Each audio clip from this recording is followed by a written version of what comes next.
zero plastic අපි artifacts කියන අලුත්ම විදියේ ප්‍රොජෙක්ට් එකත් එක්ක එකතු වෙලා අද අපි යන්නේ මොන වගේ තැනකටද? ඒ තමයි නන්නාඳුනන පළාතක ඉන්න අපේම උරුමයන් රැකගෙන ඉදිරියට ගෙන යන්න වෙරදරන උත්සාහයක නිරත වෙන අපේම කලාකරුවෙක් මුණ ගැසෙන්න. එහෙනම් අපි බලමු ඔහුගේ කතාව. මේ දිගහැරෙන්නේ zero plastic artifacts පළමු අදියරයි. සාධාරණ අපේ දායාද කරන හැම පොඩි දෙයකම හඳුනු අලුත් අපූර්ව කලාවක් තියෙනවා. හැබැයි ඒ කලාවට අන දෙන්න ප්ලාස්ටික් වලින් පිරුණු මේ වගේ ලෝකෙක තමන්ගේ ශ්‍රේෂ්ඨ ශක්තියෙන් ඒ වීර්ය යොදාගෙන අපේ දේවල්ම අගය කරමින් අපේ රටට පරිසරයට ආදරය කරමින් ඒ වැඩේ කරන්න පුළුවන් මිනිස්සු තාම ජීවත් වෙනවා. ඉතින් අද අපි ආවේ අන්න ඒ වගේ විශේෂ නිර්මාණකරුවෙක්ව සොයාගෙන. ආටිෆැක්ට්ස් අපි zero plastic වලින් ඉදිරිපත් කරන මෙන්න වැඩසටහන යටතේ පළවෙනි අදියර ක්‍රියාත්මක කරන්න යන්නේ. අපිත් එක්ක එකතු වෙලා ඉන්නවාද විශේෂ නිර්මාණකරුවෙක්. ඉතින් අයිබෝවන් ඔබතුමාට මම පළවෙනිටම දැනගන්න කැමතියි ඔබතුමාගේ නම සහ ඔබතුමාගේ විශේෂ නිර්මාණ. අතරම හරිම අලංකාර නිර්මාණ ඒ දේවල් කොහොමද වෙළඳපොළට ඉදිරිපත් කරන්නේ මොනවද සන්නාමනාමයකින්ද ඒ විස්තර ටික දැනගන්න. මගේ නම මහේෂ් ප්‍රේමතුංග. මම ව්‍යාපාරයේ විදියට ස්වභාවික නිෂ්පාදන තමයි කරන්න පටන් ගත්තේ. ඒකෙදි මේ වෙනකොට පොල්කටු ආශ්‍රිත නිෂ්පාදන ඉස්සරහෙම තියෙනවා. එතකොට ඒවා වෙළඳපොළට නිකුත් කිරීමේදී නේචර් ඉකෝස්ක්‍රිප්ට් කියන සන්නාමනාමය යටතේ මම නිෂ්පාදනය කරන දේවල් ටික අලෙවි කරනවා.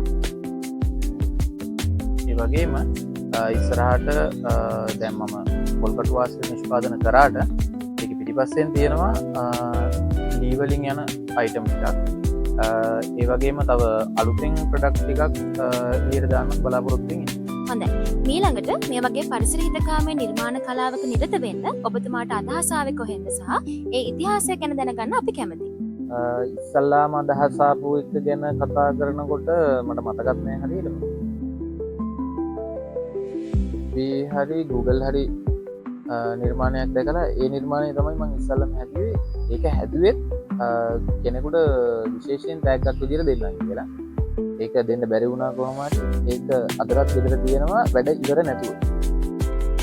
ඔය නිර්මාණය කොහොම හරි මම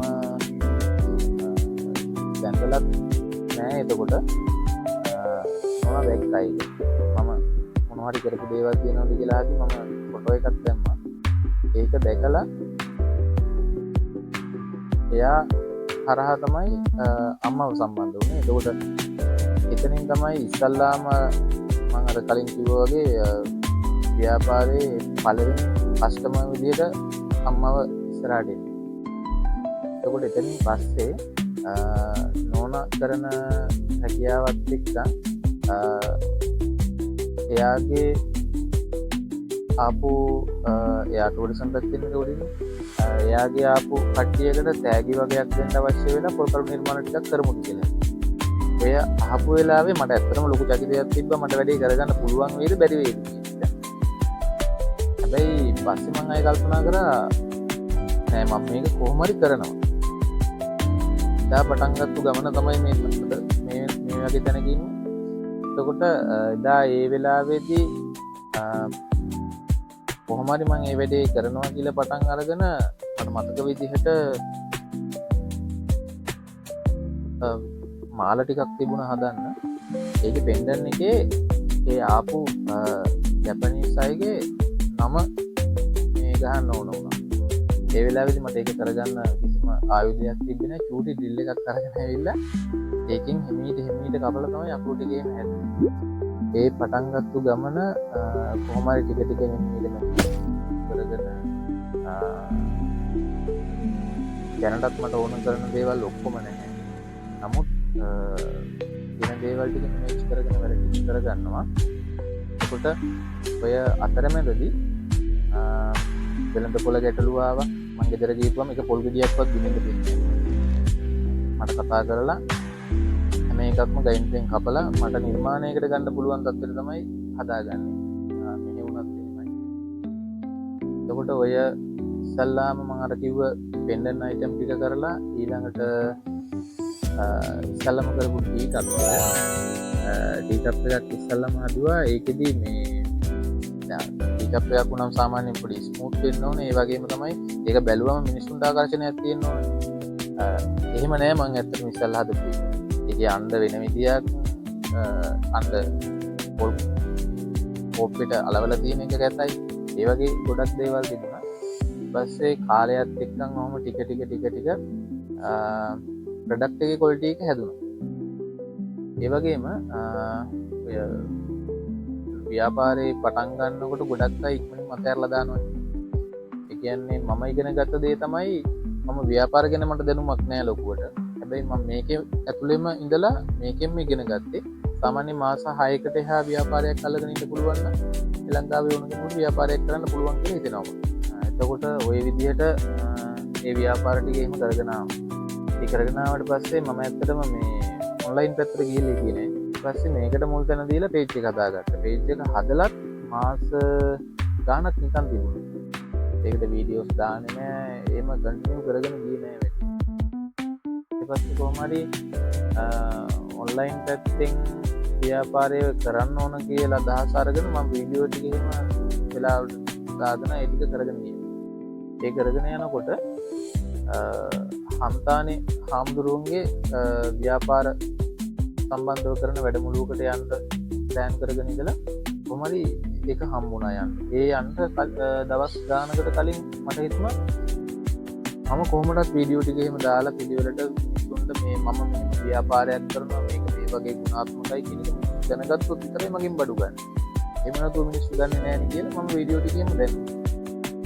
ඔහොම දාගෙන යනකොට මම හරි ගෞරවයෙන් මතක් කරන්න ඕන අදට අනිවාර්යෙන් එහෙම මතක් කරනවා. මට තාම යන්නත් බැරි වුණා. මේ කුබල්වෙල භාවනාසපුවේ හාමුදුරුවෝ උන්වහන්සේ මේ දන්සලක් දෙනවා. ඒ දන්සලට මම දන්නේ ඔයාලව සම්බන්ධ වෙන්නේ. එතකොට මේ ඒ දන්සලට ඕන කියලා මගෙන් ටී කප් සෙට් එකක් ගත්තා. ඒ ටී කප් සෙට් එක උන්වහන්සේ අරගෙන එතනදී එන විදේශිකයන්ට කුරක්කම් කරන දෙන එකේ වීඩියෝ එකක් එහෙම කරලා හාමුදුරුවෝ දැම්මා. ඒ දැම්මට පස්සේ ඔන්ලයින් පැත්තෙන් එන බිස්නස් ටිකක් වැඩි වුණා. එතකොට මං ගාව නෝමල් ස්ටොක් එකක් තියාගෙන හිටියා.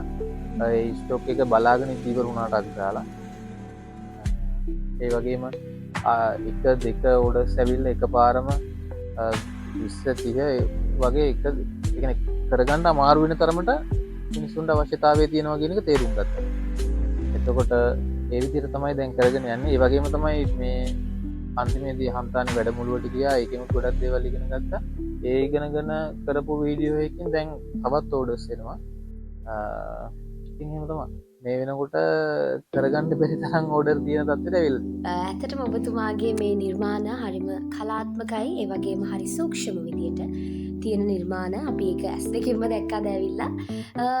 ඉතින් ඒ වගේ කලාත්මක නිර්මාණ දැක්කම මට අහන්න හිතෙන ප්‍රශ්නයක් තමයි ඔබතුමා කොහොමද මේ වගේ සූක්ෂම කලාවක් ඉගෙන ගත්තේ සහ මේ ආශ්‍රිතව දැනුම කොහොමද ඔබතුමා ලබා ගත්තේ කියන එක ගැන පොඩි විස්තරයක් කළොත්. මේක හදන්න ඉගෙන ගත්තා කියලා කියන්නේ ඇත්තටම මගේ අප්පච්චි වඩු වැඩ කරන්නේ. එතකොට මම වඩු වැඩ සම්බන්ධව පොඩි දැනුමක් තියෙනවා. එතකොට මම දන්නවා සාමාන්‍යයෙන් පොල් කට්ටක් කොහොමද පොලිෂ් කරගන්නේ සහ මැදගන්නේ කියන එක. එතකොට ඒක අලවගන්නේ කොහොමද කියන එකත් මම දන්නවා. එහෙම නැතුව මම ඒක ව්‍යාපාරයක් ගොඩනගන්න කියලා කොහෙන්වත් ඒ සම්බන්ධව ඉගෙනගෙන නැහැ. නමුත් අර ඒක නිකන් පරම්පරාවෙන් ආව වගේ වැඩක් වෙලා තියෙන්නේ. එතකොට ඒ තිබ්බ දැනුමත් එකතු කරගෙන තමයි මේ වැඩේ පටන් ගත්තේ. එහෙනම් පටන් අරගෙන එතකොට වැරදීම් ගොඩක් වුණා. වැරදීම් ගොඩක් වුණා කියන්නේ සමහර ඒවා මම ඉස්සල්ලාම ටී කප් එකක් හැදුවා. ඒ හදන ටී කප් එක අලව ගන්න හරියට දන්නේ නැතුව ගොඩක් ඇලවෙලා පැත්තකට ගියා. ඒ වගේ වැරදිලා ඒ වැරදීම් වලින්ම තමයි ගොඩක් දේවල් ඉගෙන ගන්නේ. මේ වගේ අපේ කමක් ඉදිරියට ගෙන යන්න අනිවාර්යෙන් ඕනම දෙයකදී අභියෝග එනවා. ඉතින් ඔබතුමා කොහොමද ඒ වගේ අභියෝග වලට මුහුණ දුන්නේ?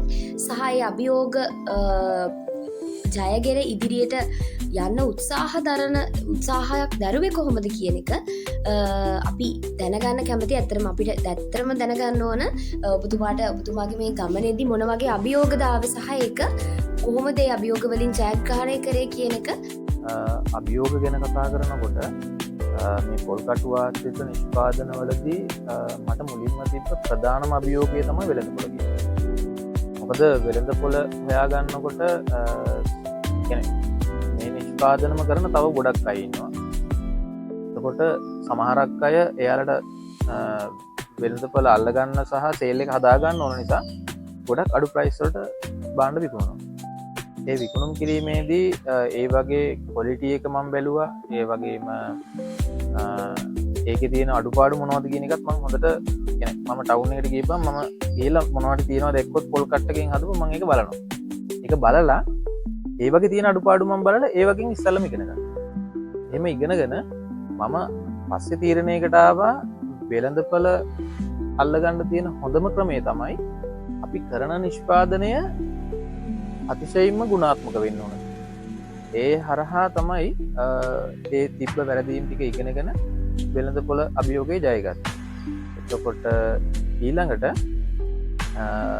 දැන් වෙළඳපොළට නිකුත් කිරීමේදී මේ වෙනකොට ඔන්ලයින් හරහා ව්‍යාපාර කරන එක තමයි සුදුසුම කියලා හිතෙන්නේ.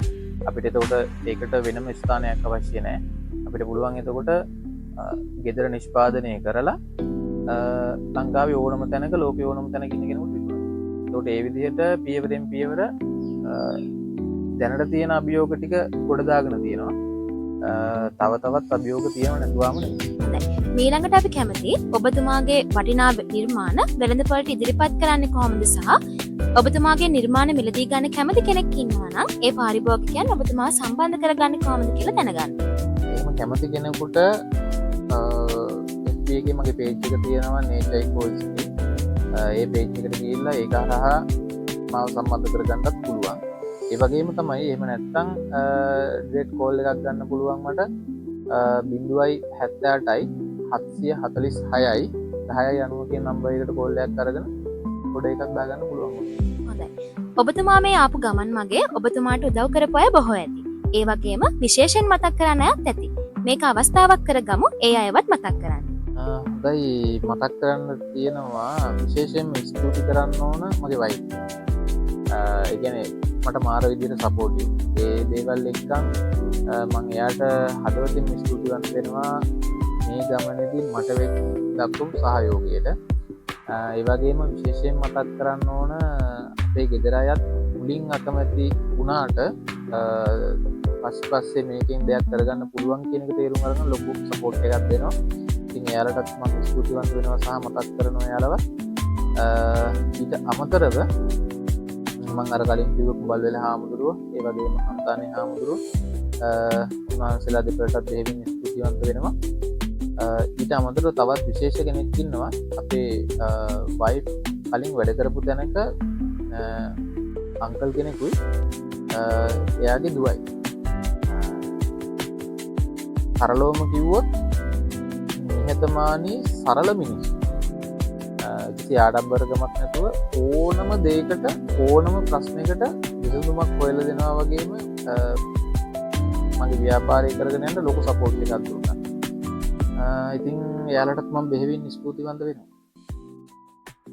ඔව් අපි දැන් බොහෝ වෙලාවක් අරගෙන කාලයක් වැය කරලා කියන්නේ විශාල يعني වැදගත් විදිහේ කතා බහක් ඉවත වුණා. මම ප්‍රාර්ථනා කරනවා ඔබතුමාගේ ව්‍යාපාරයේ දිනෙන් දින දිනු වෙලා තවදුරටත් තවත් අලුත් විදිහේ නිර්මාණ අලුත් විදිහේ අදහස් ඇවිල්ලා අලුත් විදිහේ නිර්මාණ ඉතිරි පරම්පරාවටත් දායාද කරන්න හැකියාව ලැබෙන්න කියලා ප්‍රාර්ථනා කරනවා. ඒ වගේම ඔබතුමාට මම කොහොමත් ස්තුති වෙනවා මේ කාලය අපි වෙනුවෙන් දෙන්න කරලා අපිට මේ තොරතුරු ලබා දුන්නට. නැවත වතාවක් අපි Zero Plastic Artifacts මේ ප්‍රොජෙක්ට් එක යටතේ ඔබතුමාට බොහොමත්ම ස්තුතියි අපි වෙනුවෙන් කාලය වෙනවා. ඒ වගේම මමත් දෙහිවින් ස්තුතිවන්ත වෙනවා මේ ශේෂ්ත්‍රයේ බොහෝ දෙනෙකු අතරින් මාවම තෝරගෙන මේ කතා බහ මේ ආකාරයෙන් අරගෙන ගියාට. බොහොම ස්තුතියි. හොඳයි හිතවතුනි. Zero Plastic Artifacts වැඩසටහනේ පළමු අදියර මේ ආකාරයෙන් නිමාවට පත්වනවා. තවත් මෙවැනිම වූ සොඳුරු නිර්මාණකරුවෙකු සමග හමු වනතුරු ඔබට සුබ දවසක්.